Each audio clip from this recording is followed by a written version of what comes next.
Warga digegerkan dengan kemunculan seekor buaya yang tidak memiliki ekor atau buaya buntung di Kali Riveria, Bedahan Sawangan, Depok, Jawa Barat.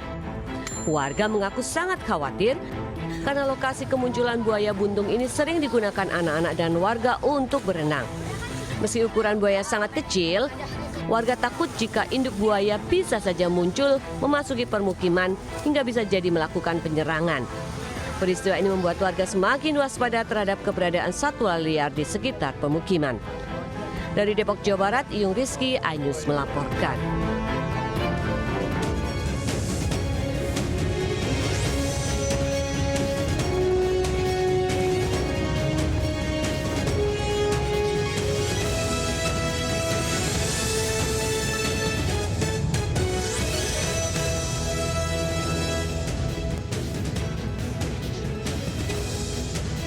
Assalamualaikum warahmatullahi wabarakatuh. Selamat siang pemirsa. Selain berita tadi, sejumlah informasi menarik lainnya juga akan mengisi Lintas iNews Siang hari ini.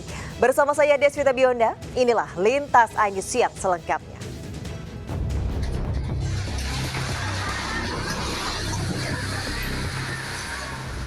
Sejumlah warga segera berlari menghindari saat mendengar suara retakan dari rumah berlantai 3 di Kampung Cilisung, Desa Sukamenak, Margahayu, Kabupaten Bandung. Tak lama rumah pun ambruk hingga rata dengan tanah. Warga yang ada di lokasi histeris dan panik menyelamatkan diri.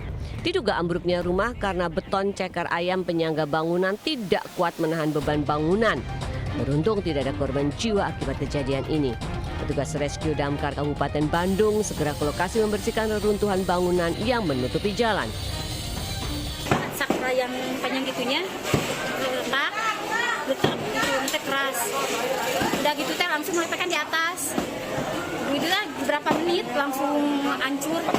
Itu tadi pukul berapa Bu pas kejadian? Udah asar. Udah asar Ya, udah asar. Di dalamnya ada orang nggak Bu? Nggak ada, itu di atas itu satu orang lagi tidur kakaknya. Akibat peristiwa ini pemilik ditaksir menderita kerugian hingga ratusan juta rupiah. Sementara polisi juga melakukan penyelidikan penyebab pasti bangunan rumah 3 lantai ini ambruk. Dari Kabupaten Bandung, Jawa Barat, Juan Pangestu, iNews melaporkan. Tersangka penganiayaan 2 bocah sekaligus pemilik daycare Wensen School, Meita Irianti, menjalani pemeriksaan observasi visum kejiwaan di RS Polri Kramat Jati, Jakarta Timur. Sementara polisi juga sudah meminta keterangan 14 saksi termasuk suami pelaku.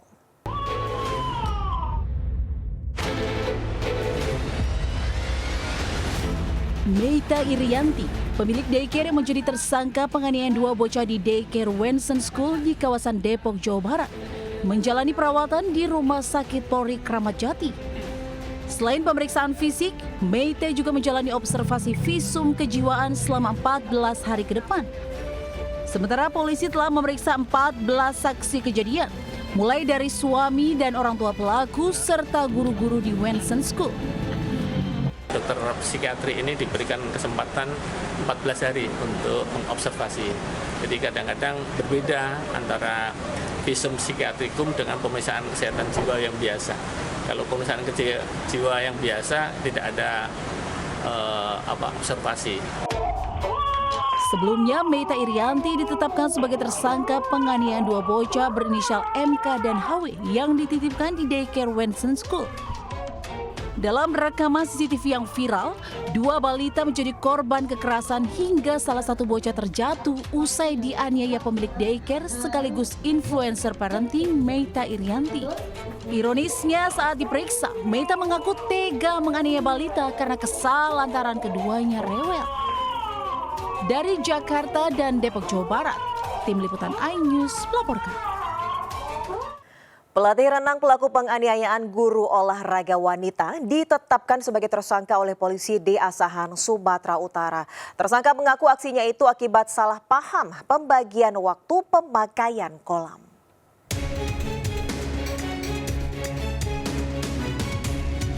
Pertikaian antara guru olahraga Asliani Siregar dengan pelatih renang JS terjadi di area kolam renang di kawasan Kisaran, Asahan. Bahkan JS yang emosi sempat menendang Asliani Siregar pada bagian vital hingga korban pingsan dan tercebur ke kolam renang. Video pertikaian ini pun viral. Usai mendalami laporan saksi serta video viral, polisi menggelandang JS dan menetapkannya sebagai tersangka penganiayaan. Hasil pemeriksaan sementara, pertikaian dipicu salah paham pemakaian kolam renang dan adanya perselisihan biaya pelatihan renang anak didik. Saya minta maaf, perempuan adalah mama saya dan perempuan adalah istri saya dan perempuan adalah saudara saya. Ini yang bisa saya bilang, semoga ibu bapak yang melihat ini boleh memberikan doa bagi kami supaya kami boleh berdamai. Pelaku adalah saudara JS, di mana mereka ini sama-sama pelatih renang yang biasa beraktivitas di kolam renang tersebut. Yang diawali ada miskomunikasi berkaitan dengan sarana latihan kolam renang antara anak didik korban. Akhirnya terjadilah tindak penganiayaan tersebut yang dilakukan oleh saudara JS kepada Ibu Asliani Siregar, di mana saudara JS ini melakukan tendangan 3 kali ke arah paha korban. Hingga kini korban masih menjalani pemulihan luka memar dan trauma atas kejadian tersebut. Sementara tersangka disangkakan pasal 361 dengan ancaman 2 tahun 8 bulan kurungan penjara. Dari Asahan, Sumatera Utara, Ulil Amri Ainus melaporkan. Ratusan warga serbu operasi pasar beras murah yang digelar Pemkot Salatiga bersama Bulog di Kota Salatiga, Jawa Tengah. Warga pun rela antre demi mendapatkan 10 kg beras dengan harga murah.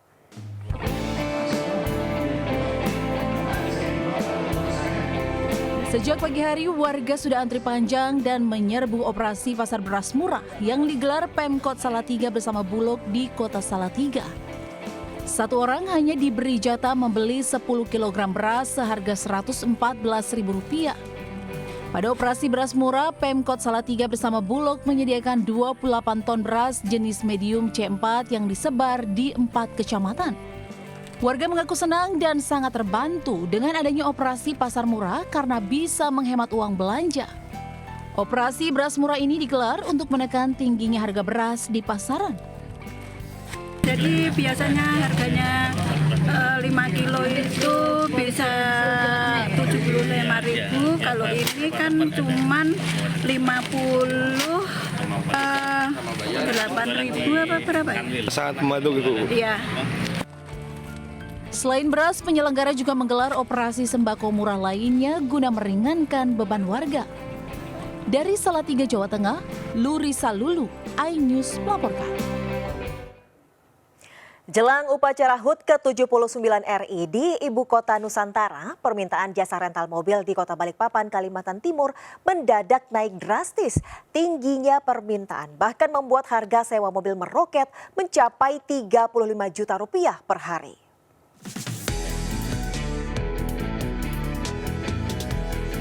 Tingginya permintaan jasa rental mobil di Kota Balikpapan sudah terjadi sejak akhir bulan Juli lalu.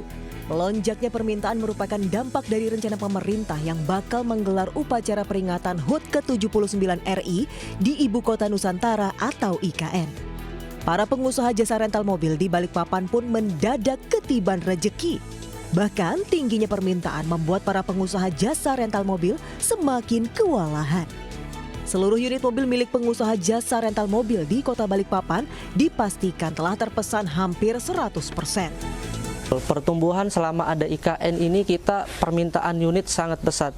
Dari jenis mobil MPV, SUV sangat banyak permintaan untuk mensupport mobilisasi ke IKN Balikpapan. Tingginya permintaan jasa rental mobil di Kota Balikpapan juga berdampak pada meroketnya harga sewa yang mencapai 100%. Sebagai contoh, untuk satu unit mobil jenis Land Cruiser keluaran tahun 2024 yang telah terpesan untuk digunakan Presiden Joko Widodo, harga sewanya melonjak jadi Rp35 juta per hari dari harga sewa normal Rp15 juta. Dari Kota Balikpapan, Kalimantan Timur, Mukmin Aziz, iNews melaporkan. Tim rescue pemadam kebakaran Cipayung berupaya menyelamatkan bocah 2 tahun yang terkunci di dalam mobil yang menyala di garasi rumahnya di kawasan Cipayung, Jakarta Timur. Tak butuh waktu lama, petugas berhasil mengeluarkan bocah yang terjebak dalam mobil dalam kondisi menangis histeris. Kejadian bermula saat sang ayah tengah memanaskan mobil bersama buah hatinya yang berusia 2 tahun. Namun sang ayah lalai dan meninggalkan anaknya dalam mobil dengan kondisi menyala. Saat kembali, sang ayah pun panik, pintu mobil ternyata sudah terkunci. Awal ayahnya itu sedang memanaskan mobil, Terus si sang anak usia 2 tahun ngikut di dalam mobil. Lalu sang ayah masuk ke dalam rumah dan pintu ditutup. Setelah itu Orang tua diimbau untuk lebih waspada dan tidak meninggalkan buah hatinya sendirian di dalam mobil. Dari Jakarta, Rizky Falupi, iNews melaporkan. Pemirsa, anak musisi David Naif diperiksa aparat Polda Metro Jaya sebagai saksi kasus video syur yang diduga mirip dirinya. Polisi telah menangkap 2 tersangka yang menyebarkan video syur tersebut hingga viral di media sosial.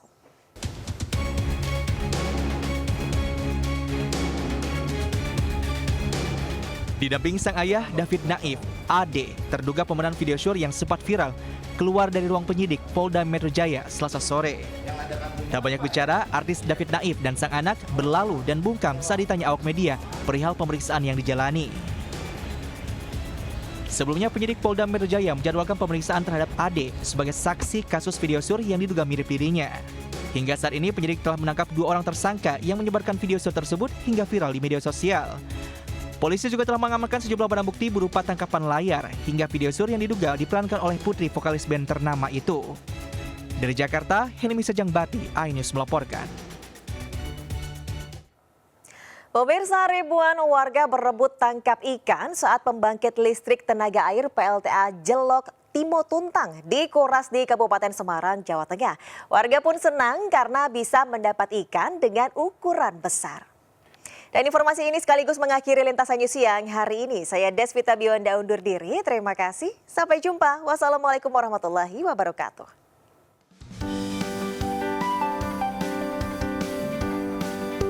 Kemeriahan terjadi saat ribuan warga dari berbagai daerah turun ke kolam penampungan air pembangkit listrik tenaga air PLTA Jelok Timo Tuntang Kabupaten Semarang. Mereka berebut menangkap berbagai jenis ikan saat dilakukan pengurasan kolam penampungan energi berkapasitas 43 MW. Warga datang sambil membawa alat penangkap ikan seperti jaring dan seser. Tapi ada juga yang menangkap dengan tangan kosong. Warga pun bisa mendapatkan berbagai jenis ikan tawar seperti ikan tawes, karper, mujair, nila, patin, dan gurame yang berukuran besar. Pengurasan ini dilakukan tiap 2 tahun sekali untuk membersihkan endapan lumpur di dasar kolam. Pakai jala itu, teman yang di bawah itu, sampai di tengah itu pakai pelampung sama dan dapat banyak. Dapat berapa banyak ini total? Gak ngitung ini tadi. 1 terus, 2 kintal. Terus rencana mau digimanain Pak? Ini mau dijual. Pengurasan kolam pembangkit listrik tenaga air sendiri telah menjadi tradisi 2 tahunan bagi warga dengan menceburkan diri sembari menangkap ikan. Dari Kabupaten Semarang, Jawa Tengah, Lurisa Lulu, iNews melaporkan.